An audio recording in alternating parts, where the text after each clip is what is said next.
Pemirsa jaringan pipa induk Pedruen Balai Wilayah Sungai BWS Miwah UPTD Telaga Waje Provinsi Bali sani menggenah ring widangan Kecamatan Selat Kabupaten Karangasem bocor.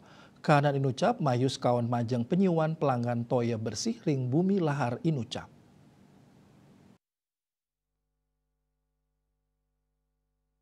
Humas PDAM Karangasem IGD di antara wangse daweg some 16 Desember nguningayang yening pipa induk inucap sampun bocor ngawit bulan November warsa kali tali 4 likur lintang.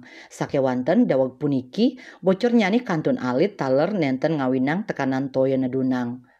Di antara wangse nguningayang sangkaning kahanan inucap penyiuan pelanggan saking 5 kecamatan keni yus kaon sangkaning mewah moliang toya bersih. 5 kecamatan inucap Luire, kecamatan Bebandem, Kubu, Manggis, Karangasem, Miwah Abang. Sangkaning suplai toyo mandek, mawinan, krame mewah moliang toya bersih.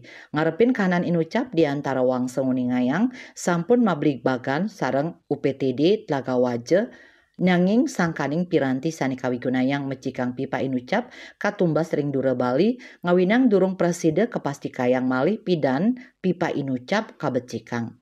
Eka Parananda Bali Pos Nguningayang.